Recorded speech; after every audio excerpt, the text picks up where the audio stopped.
This year, throughout the entire year, the North Node is moving through the sign of Aries, which is a very entrepreneurial sign and is a sign around being independent, being courageous, and sometimes being a little bit aggressive in pursuit of the things that you want and desire to create. All right, up next we have Scorpio rising and sun. This Capricorn new moon is happening in your third house. And anytime we have a new moon in the third house, we usually see a little bit more of an uptick in activities. So that can mean that we have a little bit more to do that's on our plate, some more errands, some everyday tasks and things that we have to take care of. It could also indicate that it's a time to create a little bit more of a plan or a structure so that you can make sure that you tie up loose ends. So one of the reasons I say that especially is because this new moon is making an exact square to the nodes, which the North Node currently is with Chiron in your sixth house of work and routines. So there's something about your busyness and like the kind of uptick in how much you have on your plate and how much you have to do, how much you're driving around town, how busy you might feel, maybe even a little bit overwhelmed and stressed and mentally. It's about confronting that in a practical, grounded, structured way so that you can maintain your current routines, your current responsibilities, your current job, if you have one, with the other things that are going to be increasing in your life. There could be also other significations. The third house can also have to deal with communicating about things or having clarity and ideas about things. It's also possible that there could be just a lot more activity in the brain, activity amongst connecting with people, activity with things that, again, tasks, menial everyday tasks you have to do. But it's almost like I think of like a neural network and I see it all like lighting up. And so it's like you're very stimulated. And with the square to the nodes in the sixth house, or the North Node, sixth house, we really need to be mindful of our routine and maybe make some adjustments so that you can find the right balance of all of this stuff, so that you're not just like being overstimulated. Maybe you're online too much. Even it could be doesn't have to be physical and in person. It could even be what you're doing on your computer. So there's something here where it's like, all right, we have a lot going on. We have a lot of maybe decisions. You could have decision fatigue. You have a lot of tasks and things that you have to complete. So you're maybe in your car a lot or you're on your phone a lot, and it just feels like you just have a lot going on. And let's create the structure to support that, because I think the existing structure isn't going to support this new uptick in responsibilities and things. This new moon is also trining Uranus in your seventh house. So I would definitely say to rely on outside support, rely on your partner, ask them to do things if you have a partner. If you have anxiety, rely more on your therapist or your doctor. So it's like using the people in your life as a means for creating more freedom and more spaciousness. That's going to ease up a lot of the tension that can come from being so stimulated and being so busy. You guys also have Jupiter in the seventh house making an exact trine to Mars in your third house. So if you are using people in your life for support, I see this as really paying off for you. If you need to have important conversations or decisions, I see that really working for you. I see your networking skills improving, your socializing skills. You might meet a lot more people during this period of time.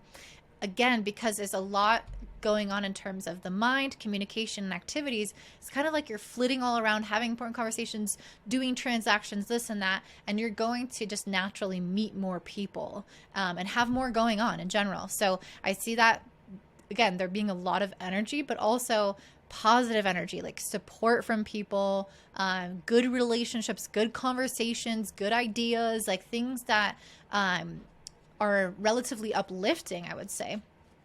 Saturn, which is the ruler of this moon, and then you might also, You might also be encouraged to work with some of these people. I already mentioned kind of leaning on them, but that might also indicate some type of partnership. So collaborating with somebody, and that could take on so many different forms. So if you have a partner asking them to do something, or maybe you literally reach out to somebody and you get the confirmation that they want to work on a project with you, whatever that is, maybe you hire a nanny. There's something here. It's like, let's split this load so that it's not just on me, so that I can not overstimulate my mind and feel like I have a semblance of control, which is a very Capricorn feeling. Like, I want to have order. I want to have discipline, structure, so that I feel safe and in control. And that is a really big part of this new moon. And your responsibilities, your job, can take you away from that. So we need to find this balance, or this reciprocity, where we're bringing these two sides together. You guys also have Saturn in the 5th house. Saturn is the ruler of this Capricorn new moon. So it's really significant here in the 5th house.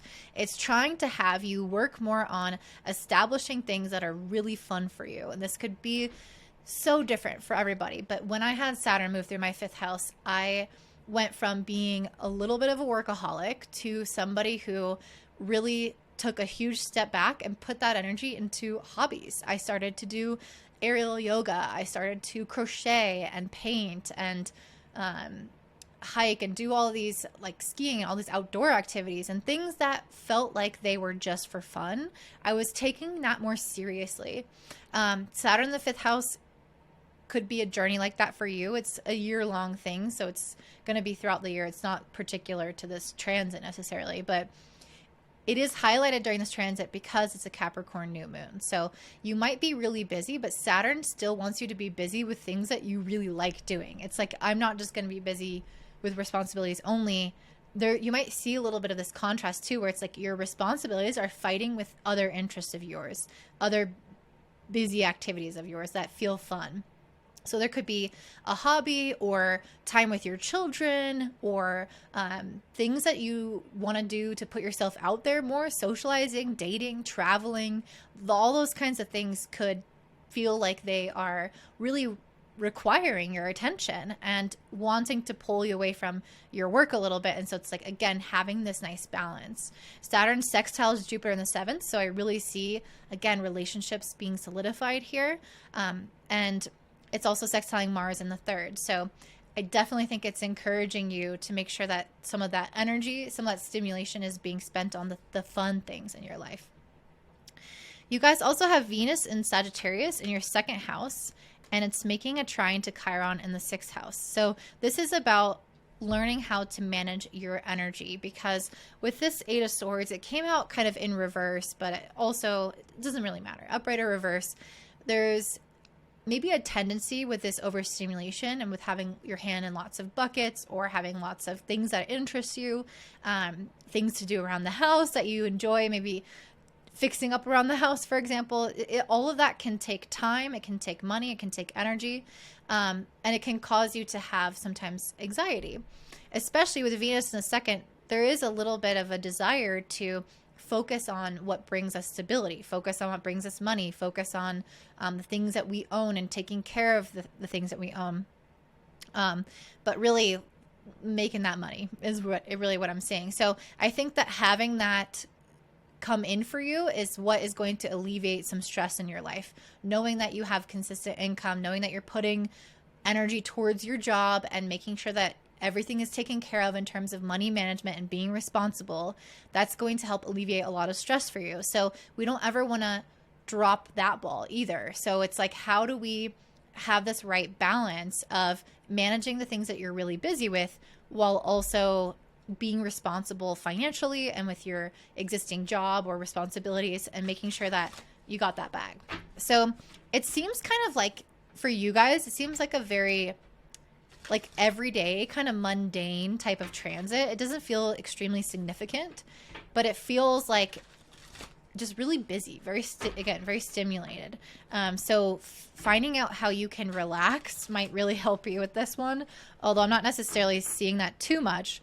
Well, yeah, this new moon is squaring the South Node in the 12th house. So I don't feel like it's the South Node in the 12th house might actually pull you away from relaxing. And might make you just like this year be a busy year for you. So it's like, it's not really the highlight for you this year to be super relaxed, to be honest. But we want to have balance, right? We want to be healthy. So I'm going to pull a goddess card for you. What is the goddess that represents Scorpio this year, or that will guide Scorpio throughout 2024? The goddess that will guide Scorpio. Just one spirit, just one goddess card. Okay, so we have miracles. Wow. And we have romantic love. So I think some of you guys need to hear this message, that if there's been something concerning you, I really feel like it's going to have some kind of miraculous healing or miraculous outcome that you are maybe starting to suspect will never happen, or you are worried about. And I think this card is really just trying to say that you're going to be good to go with the thing that's most pressing and concerning for you. Miracles are here to support you, and you're going to be okay. Romantic love, I think, could also mean that there's going to be miracles within your romantic relationships. It could indicate that you find somebody, or if you're already dating somebody, that those relationships are improved. But it feels like you are going to be more in love with your life.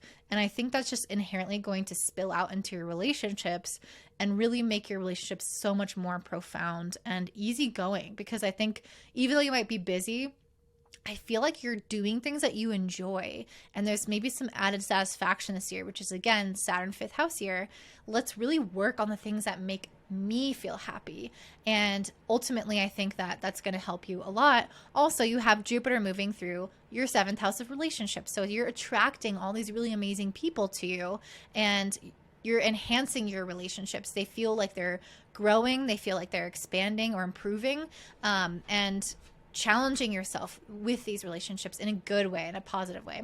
So that's all I see for you, Scorpio. Before you head out, I wanted to let you know I have 2 readings for 2024 forecast. I have a one-on-one reading where you can sit down with me, go through month by month, look at what is ahead in your year, answer all of your questions, and really get the best guidance for how to navigate this, especially if you have a business, or if you want to start a family, or if there's anything significant coming up, like wanting to move, or you need advice, that sort of thing. This can really help. I also have a Notion template where I have all the trends listed out and their energies right next to them, so you can kind of plan according to that if you want to do cheap DIY kind of version of that. I will have that link down below, and I hope you guys are able to subscribe, like, comment down below, share with your friends, and have a beautiful new year. Bye.